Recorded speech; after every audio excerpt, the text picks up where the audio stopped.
No niin, terve kaikille. Puhutaan täällä winning volleyballista ja meillä on siis Tommin ja Laurin kanssa luotu tämä yhteisö pystyyn ja tarkoituksena auttaa suomalaista lentopalloa. Ja ajattelin, että on hyvä idea alkaa haastattelemaan lajin legendoja ympäri maailmaa ja etenkin Suomesta. Meillä on paljon kovia vanhoja pelimiehiä niin sanotusti ja huippuvalmentajia Suomessa. Ja olisi mukava kiertää kuuntelemassa, että mitä vanhoilla pelaajilla ja valmentajilla on annettavaa ja kerrottavaa meille, koska meillä on paljon menestystä Suomessa niin seura- kuin maajoukkuetasolla, niin siitä olisi varmaan hyötyä meille kaikille. Ja mä haluaisin pitää nämä videot ehdottomasti ilmaisina, eli kaikille saatavina, ja että videoita olisi lähinnä varmaan alkuun muutamia ulkomailta ja sitten selkeän keskitytään Suomeen ja koitetaan saada mahdollisimman monia legendoja ruudun ääreen. Ja myös meille voi antaa ehdotuksia, että ketä olisi mukava haastatella, ja mä en ole toimittaja enkä halua ollakaan, vaan niin kuin pelaaja ja valmentaja, ja tässä roolissa sitten pidetään nämä keskustelut suhteellisen vapaamuotoisina ja katsotaan, että jos saadaan näistä jotain irti, ja tarkoituksena siis palvella koko lajiyhteisöä kaikkien hyväksi. Yeah, so that was the Finnish language. How it sounded to you? Pretty good. Yeah.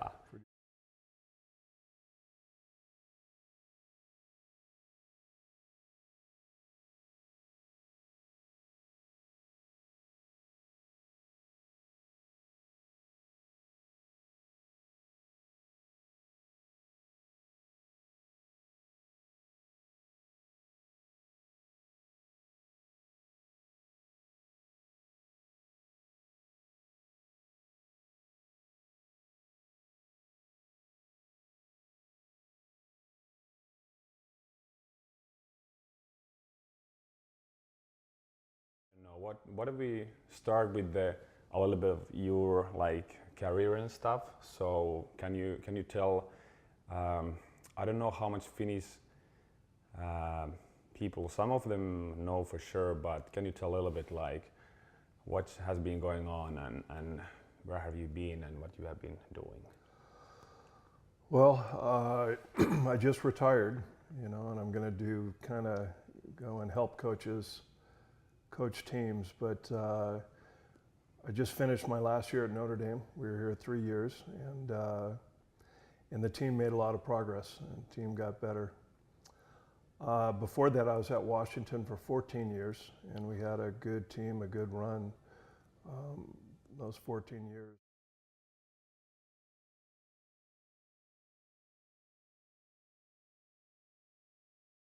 And before that, I coached men at USC. So it's been about 30 years, maybe 35 years, but I've enjoyed every part of it, and I look forward to continuing and helping coaches. Yeah, that's great. And so you have won the national championships in women and men and girls and boys. So can you tell about what do you consider as your biggest achievements, and what do you, when you look back, what warms your heart, kind of? Well, Casper, that's a great question. Winning is wonderful in every way, shape, and form, but there's so many times that I've had tremendous gratification from coaching players. When you get phone calls from them down the road that they graduated or they're going to med school, or they're having kids now. It's not just about winning. And I think the important thing is, because of volleyball and through volleyball, we can teach many lessons that will impact their lives as people through the game. But winning championships is wonderful. It's awesome. But being around the kids, helping kids improve, to me has been wonderful. When Courtney Thompson made the USA team, that was a wonderful thing. Tom and Miyashiro, Nick Becker, all the guys that I coached. So it's been the return that I've gotten has been incredible. That's great. And what do you consider like who has had like the biggest influence on your thinking and career, and can you give some names and how they have influenced your like mindset and coaching? Well, I was lucky. I got to be around some really good teachers, and I think that's the key. I started with Marv Dunphy, and Marv was a USA coach, won a gold medal. And being around Marv, I got to be around Doug Beal, and those two guys are at the very top of the profession. But the guy that influenced me the most was Carl McGowan. If you look at coaching as an art form, you look at it as a science, there's nobody better than Carl. His methods of teaching, the principles he follows, have influenced me in more than anybody in every way, shape, and form. And I learned, I've learned everything from him. So those three guys had influence, but I also had influence from Mike Norman, who coached me, Kenny Preston, a lot of people that I came into contact with. Have had a tremendous, I've learned from everybody. Yeah. But Carl McGowan's the main guy. Yeah. I don't know, 20, 25 years, maybe talked to him every day on the phone. Yeah. Went to 2 Olympics with him, studied the game with him, mostly learned from him. Yeah. And it was just, it influenced everything I do as a person, as a coach. Yeah, that's great. Okay, so if we go a little bit for the process, and what is very interesting to me that you have gone like new places, like let's say Washington or Notre Dame, and so you have started the culture, I don't know, pretty much from the zero. And so what is the starting point? What is the foundation that you start building it on? Like like how that process like starts, and can you tell something about that? Well, sure. You're a group, and not every group becomes a team. And the goal is to get people to understand their responsibilities, their duties first and foremost. And you just start developing people.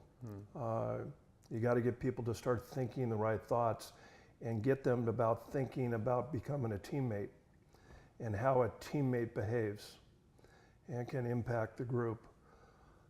It's very different than a group of friends, the way you get people to behave. And it really comes down to trusting and then respecting each other. Those are the two variables that really impact a group and helps them become a team. And then the whole thing comes down to discipline, being able to do what you're supposed to do when you're supposed to do it. And as people develop, they can expand their abilities and roles can change. But the number one characteristic of a team is that people do the things they're supposed to do, and not based on feelings or emotions, just they do a good job at what they're supposed to do. And that's the biggest thing in forming the conditions, is how people think, is maybe the most important thing. Okay. And how you would describe your your teams and the staff, and like, is it more like a family thing, or is it like coach player relationship, and like formal, informal? Are you like close to them, distance to them, and is it more like democracy, or like one like leader saying how to do, and like how is the thing going? Well, that's a good question. I think we're all in the boat together, and one person falls out, we all drowned.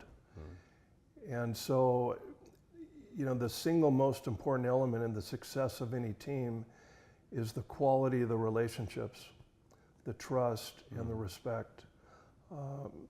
That to me is very important. And then the job by nature is very tough. And for me, I always wanted to be around the people that I'm working with. because we're around each other so much. And, Yeah. And the job's too hard to not want to be around those people. But if the relationships are good and people trust you and you're very honest with people, they'll respond. And but there's no magic to it. You know, it's understanding the things that you have to do, and it's about caring about people. It's about pushing people. It's about being demanding in a good way. And but I've always enjoyed that, to see people on the edge of their ability becoming every day, becoming what they want to become, what they're supposed to become. And but it's a challenge every day too. Yeah, yeah. This is also very fascinating to see that,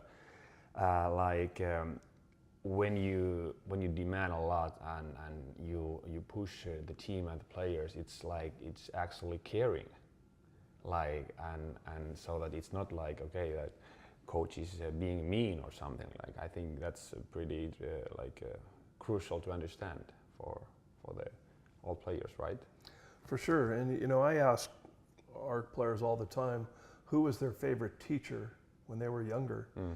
And most of the time they will talk about a teacher that pushed them and got them out of their comfort zone, and they appreciated that more down the road and helped them more than the teacher that let them get away with what they wanted to get away with. And so yeah, that's, to me, that's one of the keys to coaching: how to be demanding, how to keep people on the edge of their ability, how to keep them improving every day with all the challenges.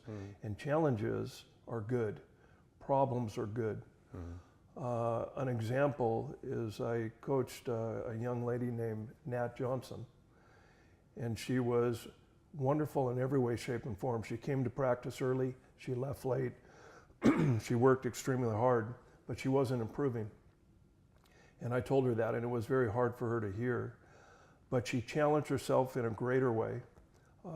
She watched more film, she processed information differently, and she made more progress than any player I've ever coached. But I had to push her, and I had to get her out of her comfort zone. And most people want to be comfortable. So we're fighting human nature all the time to become great, because there's nothing easy about becoming great. But it's great. What makes it so hard makes it great. And she figured that out and therefore made the most progress of any kid I've ever coached. That's great. Great story. And I think I would like to jump deep a little bit to these making the changes. And so what I have, like, I'm still playing, but I have been coaching a little bit during my off season and stuff like that. So I've noticed that when we are starting new skills and we have some drills for that, and the players are like responding relatively fast, but when we go to the game-like environment and the game itself, all those things are forgotten. And so how you would describe a change, like, generally, and also how can you go from this from these drills to have the mechanics right, to have them also in the game environment right, and how that process goes?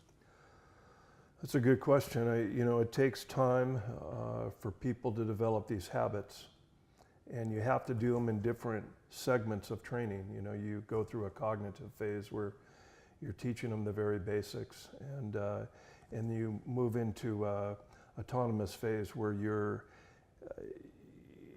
have the appropriate regulatory stimuli where you're playing the game and there's a lot of random situation going on. But the way the brain remembers things, it just doesn't remember the movement pattern or the skill. It remembers the mood that you're in when you're learning. So we've got to have times where we're focused on what our bodies are doing and becoming very mindful. You know, understanding how my body is moving and the changes I have to make, into how do I use those movements to respond to a situation with what's going on, and develop the eye work on how to see and respond. So I've always believed if you teach kids and you teach people how to move, then they're not limited. Then you can teach them how to see, and they can respond to situations. And I think that's our role as teachers, to put them into those situations that occur most often and have them respond to it and get familiar with it. And at some point, they just respond, they just react. But it takes time. It's not magic. And you got to give them feedback all the time. And eventually, they will figure it out. They will get better and understand the situation. And then they can do it in the most intense environments. So you got to have some intensity in practice. You know, you're going to go to the Final Four, you're going to have a big, intense game. Well, you can't have low, intense practice. You have to have intense practices. And because the learning is state dependent also. It's state dependent, and again, you remember the mood you're in when you're learning. Yeah. And a good coach can help replicate that situation as much as possible. Yeah. Well, we're in the boat together. You know, there's a feedback loop where you're giving feedback, and if we do it right and we're following the laws of learning and the appropriate model of teaching, then we're going to give them the outcome, a goal presentation. This is how the best players in the world do it, and here is why they do it that way. And then we give them opportunities to respond to those situations. You know, in skill work, pre-practice, into responding to situations in practice. But I always like to listen to the players, and I like to ask them, why were you here? What did you see that put you here? And have a conversation with them and get them to understand the situation, the demands of the situation at the highest level. And so it's mostly paying attention, because every learner is different. Every pace of learning is different, and you have to know the student in order to help them and keep challenging them for sure. Yeah, I have learned many great coaches, and we have also like one great one hockey coach who coached in NHL from Finland, Alpo Suhonen, and he also say that he doesn't like the idea of separating the physical training and then the mental training and then an emotional part, because they are all mixed in and every rep, every drill, every session you make, there is this whole part of being a human and being a player, emotional and physical and mental and emotional side. So I think, to me, like every rep, every drill is also like a mental training at the same time, and being mindful. And I don't know, can you like confirm that, or how you feel about it? For sure. I think what separates the very best is the mental side of it. And you know, so when we go to practice, we're always working on the mental side. You don't need to spend any extra time. You're working on the mental side of the game in every drill, every contact. And we talk about being very mindful and focusing our thoughts. You know, the average person thinks 60,000 thoughts a day, and 90% of them are negative. You can't behave like that. You can't operate and learn like that. And so the first order of business is we're making changes in practice, and if we can make changes and improve and overcome weaknesses, we feel like we've made progress, we're winning. And then we want to start to organize as a group, understand we're solving these problems, which is mentally, you know, solving the problem. Then we've got to beat the opponent. You know, but our profession is the only profession where you can do well and still lose. You know, in any other profession, you do well, you're okay. You got to play well, but you still got to beat the opponent, and that opponent is trying to prevent you. So there's a mental side to it, a focus. Our sport is harder because, you know, we can't catch it, we can't throw it, we can't kick it. It's a rebound sport, so it's technically harder. We must understand that. But what makes it really hard is the mental side of it. You know, when you're moving, you're not thinking very much. But when you're still and not moving, your thoughts are critical. They are tools. They must serve you well.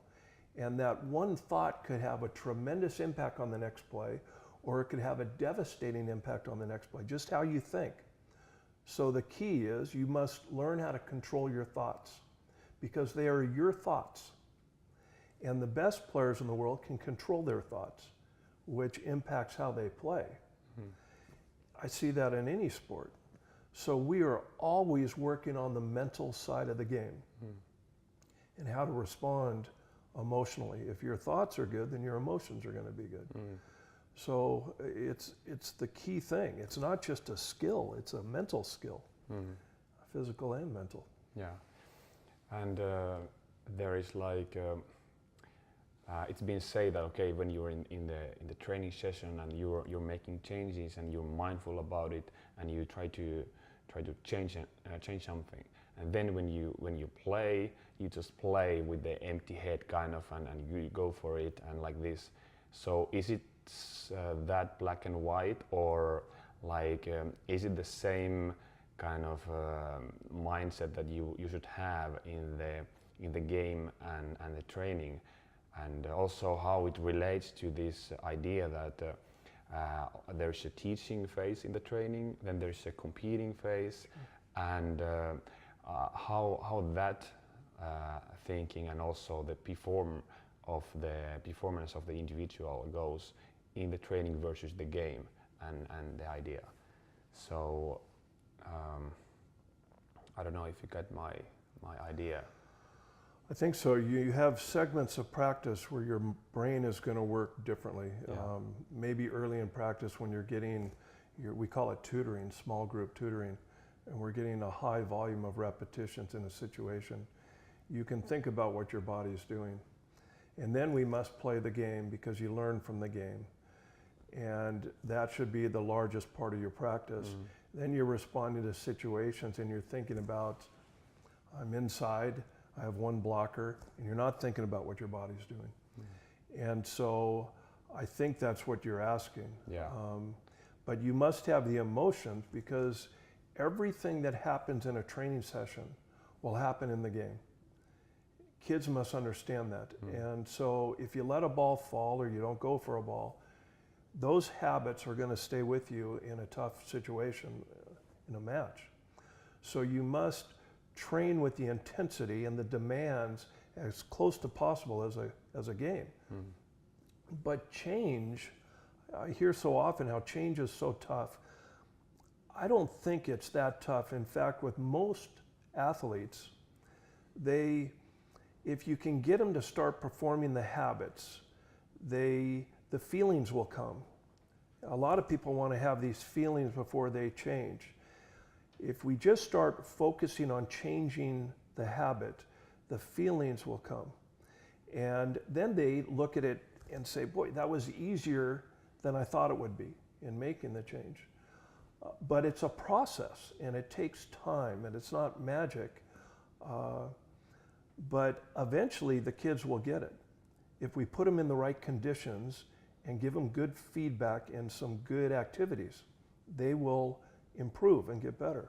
Okay, so there is hopefully a lot of coaches and players who are watching this clip, and so what is your message for those that I have been like learning from you and Carl and also like many great coaches from Finland, and so if they are like thinking of like okay, coming to be like player and to my camp and my like coaching education forum, so what is this thinking, like why you think that this thing is a little bit better than some other thing? What do you think like people should, okay, there's very like, it's pretty trending to say that there's like many good ways to do things, so how you believe that this thing like is a little bit better than the other things, like in case of like many things like principles and mechanics, and so like how you could to make people to understand and trust that, okay, I should believe this? Or is it the case? Well, I think a couple things. One thing Carl did better than anybody is he defended this with statistics. He knew there's many ways to do things. There's hundreds, thousands of methods, but the principles are few, like he always talked about. And then if you watch the very top players, you can see the behavior and the characteristics that make them successful. You know, I remember studying the best passers in the world. And Carl had asked me, what do you see? And we had statistically measured their ability to pass. And then we looked at the behavior that correlated with these statistics. And when I looked closely, I found the principles.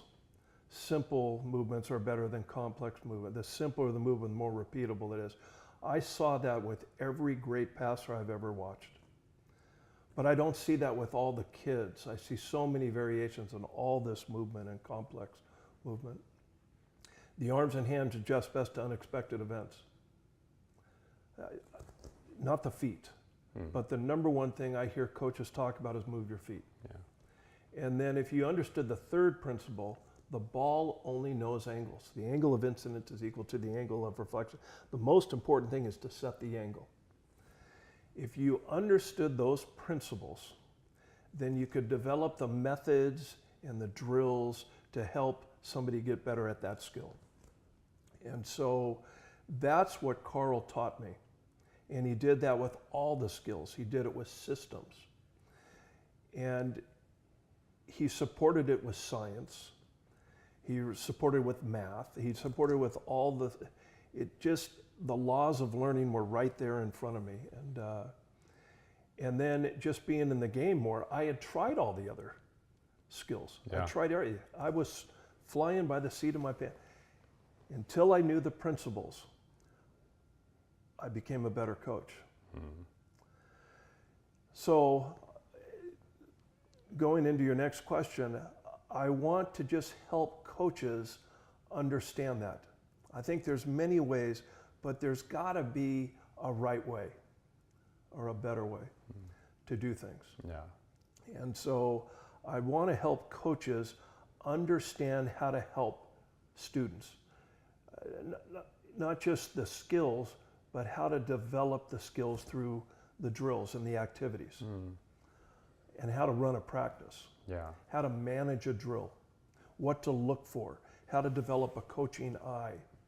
How to see the game. And not mistake just some activity for improvement, but to really help someone engage in improving.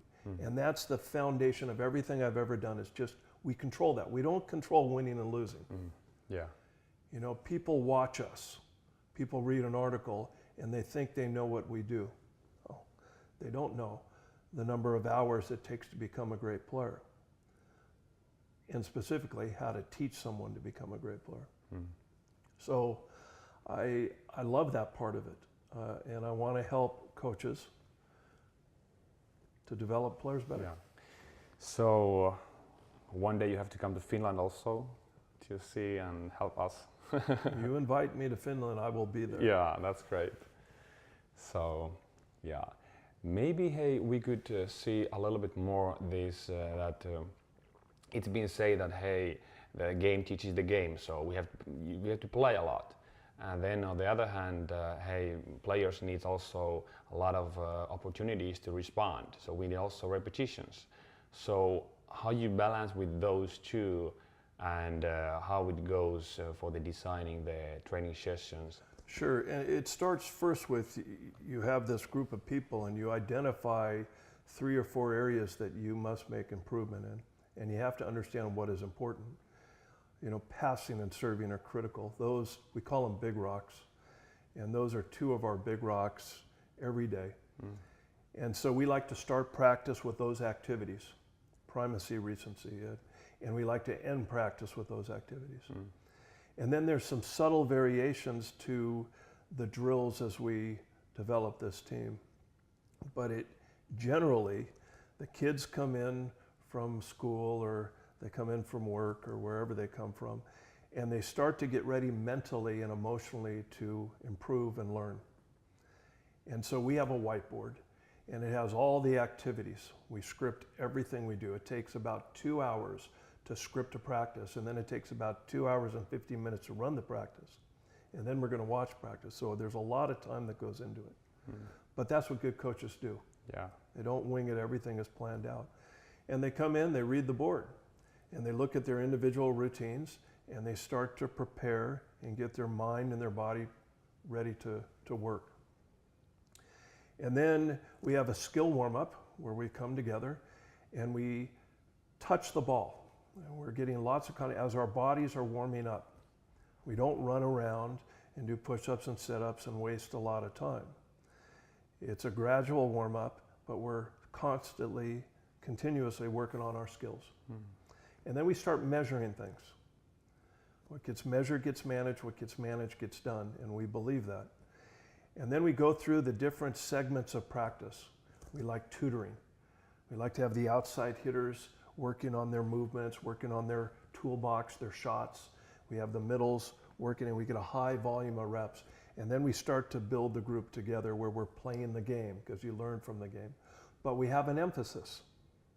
So there's a direct emphasis on what we're focused on, whether it's transition, whether it's getting off the net, whether it's hitting certain shots, whether it's digging off the net, all the things that you have to do to become great. And then at the end of practice, we like to go back and tutor a little bit more and review things. And then the girls watch film, or the guys watch film, and they look at their movements and we film both courts, and we can stop practice and look at the film. And it's just a process of just understanding what you're doing and what you're supposed to do and getting better. Yeah, that's great.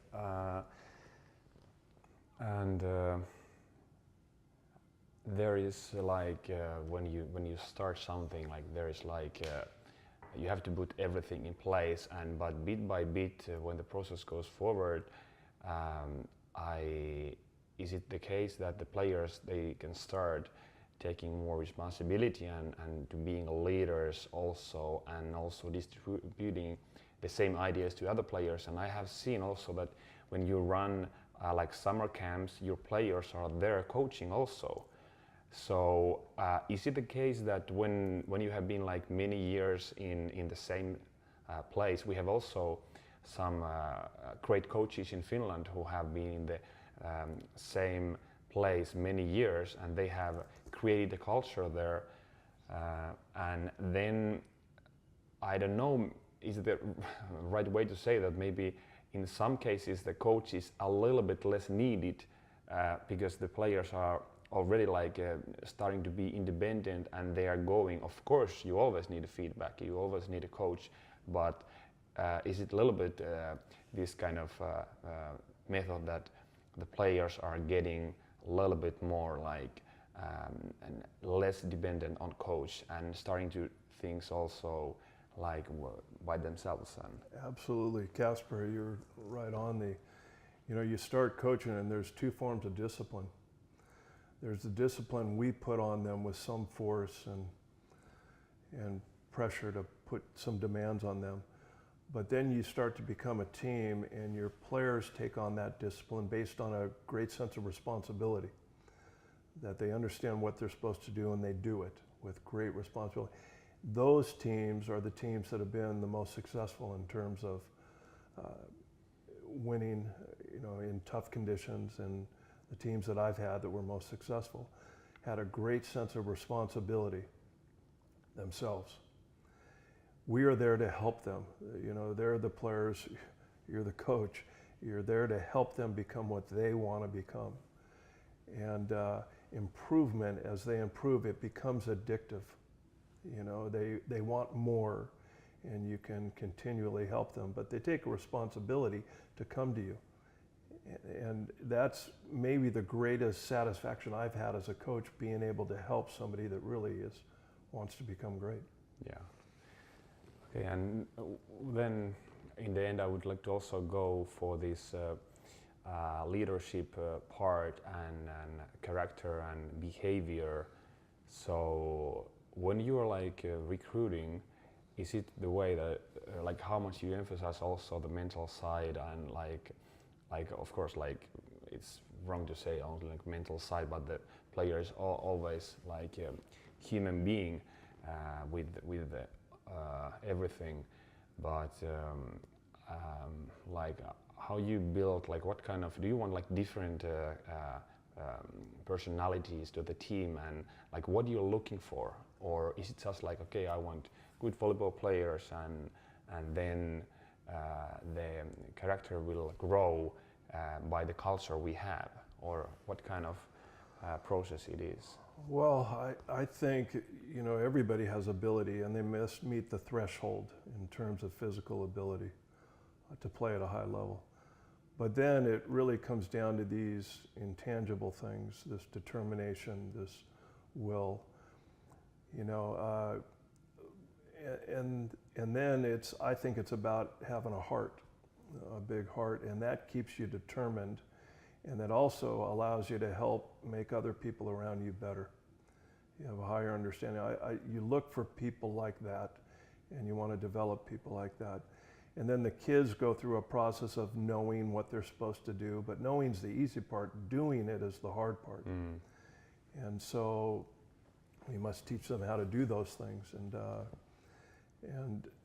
But it's, again, it's a great challenge, but the rewards are tremendous. Yeah. Volleyball in Finland is growing, and I think we are getting better both in men and women's side, also in boys and girls, and like we are going to the World Championships and European Championships also in the junior side, which is pretty great. And we have a great training center, and our like junior national teams are gathered there, and also we have great clubs in the junior and adult side. How you do in motivation in your teams and your cultures, or do you do that all? Like what is your approach to this? Well, my main approach is just improvement, just get better. Yeah. And people want to get better, people want to improve, and every player that I've ever coached, they must learn how to learn. And mindfulness is the key to that. And once you learn how to be mindful, you can make great improvement. But it's slow, it's not magic. It takes time to get good. So you have to have your goals, but really the key is today. Did we do our best today? Did we get better today? Did we invest at the highest level, physically, mentally, emotionally? And then to be able to think those thoughts pre-practice, to prepare for practice, during practice and post-practice. You know, just to reflect on how I trained and can I always get a little bit better. That to me is the key, and the motivation will happen as long as you're improving. People want more. That's true. But they've got to listen to you. Yeah. The greatest leaders I've ever had, they listened and they followed. And then they became so good at what they did, people wanted to be like them. You will have a chance if you're teaching well. But I look forward to seeing Finland become a power in volleyball. Yeah. I really like this conversation, and I think there is a lot of things that the coaches and players can ask me, and also I can ask you, and we can have you to visit Finland, hopefully, to get you to sauna and all the other great things in Finland. So thanks for your time, and it was nice to talk to you. Thank you, Casper, and tell your coach I'm flying over. Yeah, okay, see you. Thanks everybody. Kiitos tästä kaikille, ja palataan seuraavan vieraan parissa. En tiedä mistä päin maailmaa, mutta pääosin mennään Suomessa, ja voitte ehdottaa Winning Volleyballin sosiaalisen median kanavissa, että ketä haluaisitte, että haastatellaan ja mistä aiheesta. Kiitoksia.